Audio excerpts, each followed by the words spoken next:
Como un preso me enamoro y luego me desecho. Todo empezó con una carta. Era un papel cuadriculado, de esos que se arrancan de un cuaderno escolar, doblado en 4 y con los bordes gastados. Llegó a mi mesa en la oficina de correos de la ciudad un martes de lluvia, entre facturas de luz y propagandas de supermercado. No busco perdón, solo que alguien sepa que existo, decía la primera línea. La letra era apretada, elegante pero con trazos fuertes, casi furiosos. El remitente era un número de serie seguido de un nombre que se me quedó grabado como un tatuaje, Manuel Estrada. Dirección, Penitenciaría Central, Pabellón 4. Esa noche no pude dormir.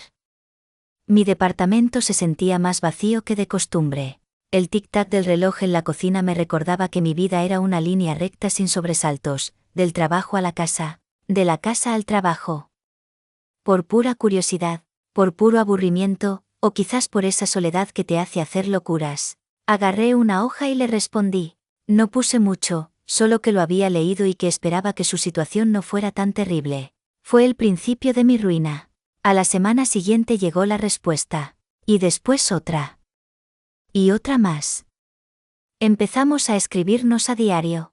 Manuel me contaba que su infancia había sido un campo de batalla en los barrios bajos, que el hambre le había ganado a la moral y que un error de una sola noche lo había dejado tras las rejas por 7 años. Pero lo que más me atrapaba no era su historia, sino cómo la contaba. En sus sobres me mandaba poemas escritos en los márgenes de los formularios de la cárcel. Me decía que mis palabras eran el único aire limpio que entraba en ese hueco de cemento y rejas. Me hablaba de los amaneceres que no podía ver y de cómo imaginaba el olor de mi perfume solo por la forma en que yo describía mis tardes. Sos mi luz, Lucía, ponía en una carta que llegó perfumada con un olor a tabaco barato. Si no fuera por tus cartas, yo ya me habría rendido. Yo guardaba cada papel como si fuera un tesoro. Mis amigas en el trabajo me veían distraída. Un día, una de ellas, Marta, me preguntó por qué sonreía tanto mirando el celular o los sobres que llegaban. Es alguien especial, le dije, ocultando la verdad. ¿Y cuándo lo vamos a conocer? Insistió ella. Está de viaje. Un viaje largo, mentí, y sentí un placer amargo al ocultar mi secreto. El dilema me quemaba por dentro.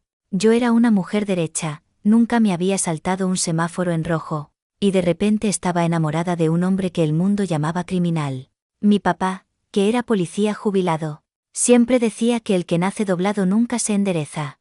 Yo lo miraba cenar en silencio y pensaba, él no sabe nada. Él no conoce el corazón de Manuel.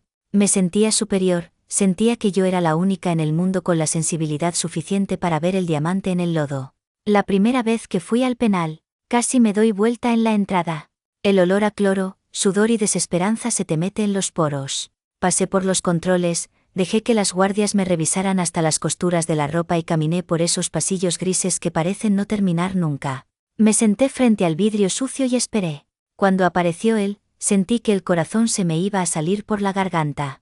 Manuel era más alto de lo que imaginaba, con unos hombros anchos y unos ojos negros que parecían leerte el alma. No tenía cara de malo. Tenía una tristeza profunda instalada en las comisuras de los labios.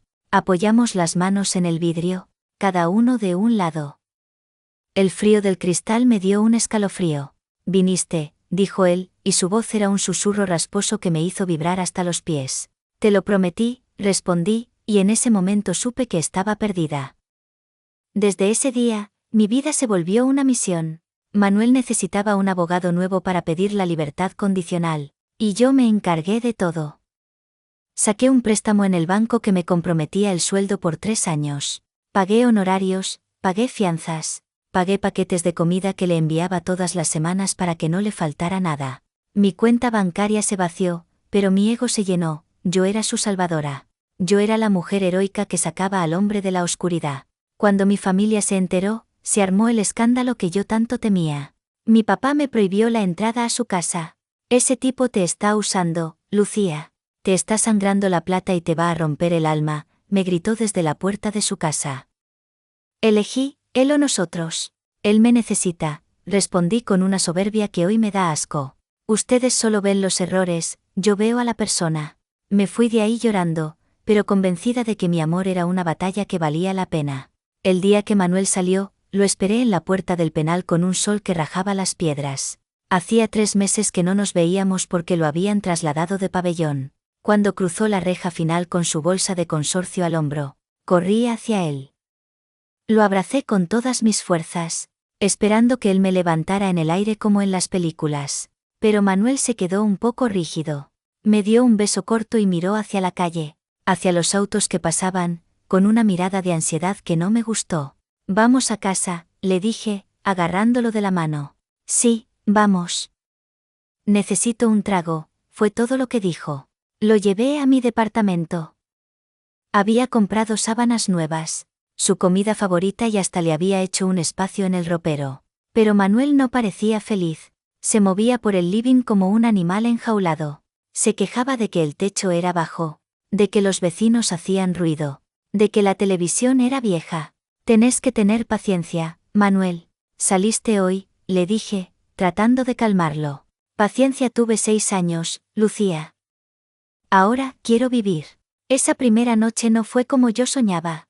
Manuel tomó más de la cuenta y se quedó dormido en el sillón con la ropa puesta. Yo me quedé en la cama, mirando el techo, tratando de convencerme de que era solo el impacto de la libertad. Pero el invierno se instaló en mi casa. Pasaron las semanas y Manuel no buscaba trabajo. Se levantaba al mediodía, se gastaba la poca plata que me quedaba en cigarrillos y alcohol, y se pasaba horas hablando por teléfono en voz baja. Cuando yo le preguntaba con quién hablaba, se ponía violento. No me pegaba, pero golpeaba la mesa, gritaba y me decía que yo quería controlarlo como si fuera un guardia cárcel. Yo pagué tu libertad, Manuel. Debo mucha plata, le dije un viernes, cansada de ver cómo se burlaba de mis esfuerzos. ¿Y ahora me lo vas a cobrar? Me gritó, acercándose tanto que podía sentir su aliento caliente. Nadie te pidió que fueras la Madre Teresa. Lo hiciste porque querías tener a alguien a quien mandar. Pero a mí no me manda nadie. Me quedé callada, muerta de miedo. Ese no era el poeta de las cartas. Ese era el hombre que mi papá me había advertido que existía. El quiebre final vino un martes, el mismo día de la semana en que llegó la primera carta. Manuel salió a ver a un amigo y se olvidó su bolsa vieja, esa que traía del penal, abierta sobre el mueble de la entrada. Por primera vez en mi vida, me metí en sus cosas. Buscaba una explicación, algo que me devolviera al Manuel que yo amaba. Al fondo de la bolsa, en un bolsillo oculto, encontré un cuaderno de tapas negras. Lo abrí con las manos temblando. No eran poemas. Eran borradores de cartas. Cientos de ellos.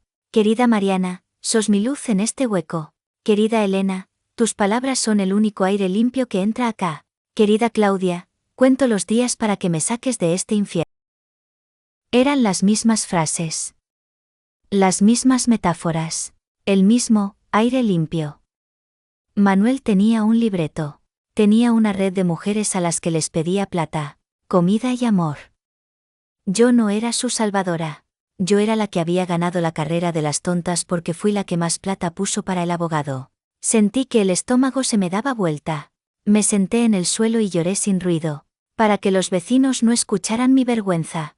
Me di cuenta de que cada palabra que yo le había escrito, cada lágrima que derramé en el vidrio del penal, había sido una burla para él. Yo era un cajero automático con sentimientos. Manuel llegó a la madrugada, borracho y de mal humor. Le tiré el cuaderno sobre la mesa. No hubo drama, no hubo llanto.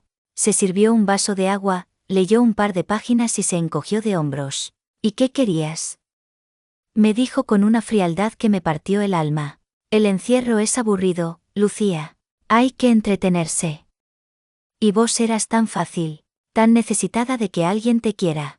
Ándate de mi casa, le dije con la poca voz que me quedaba.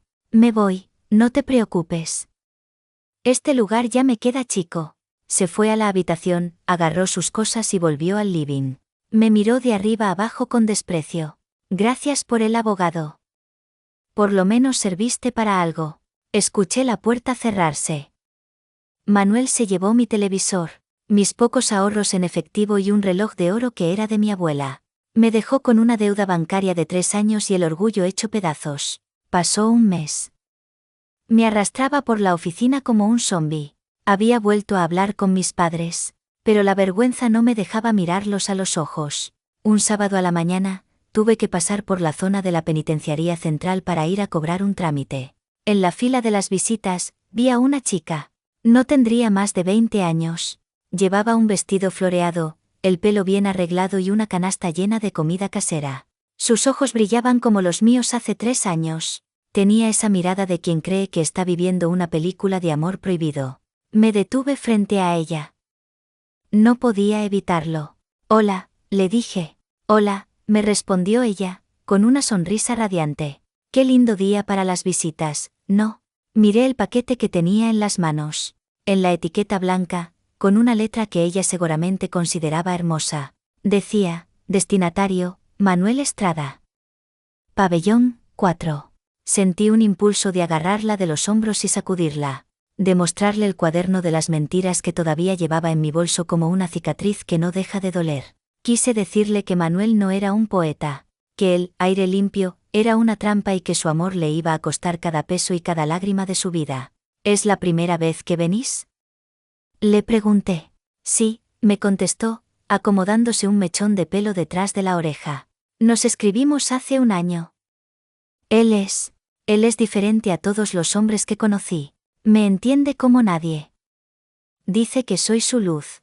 La palabra luz me golpeó como un mazazo. Abrí mi bolso. Mis dedos rozaron el cuaderno negro. La chica me miraba con curiosidad, esperando que yo dijera algo. El guardia de la entrada gritó que la fila podía empezar a avanzar. ¿Usted cree que él de verdad pueda cambiar por amor? Me preguntó ella, buscando una señal de esperanza en una desconocida. Miré a la chica. Miré la puerta de hierro de la cárcel que se abría como una boca hambrienta.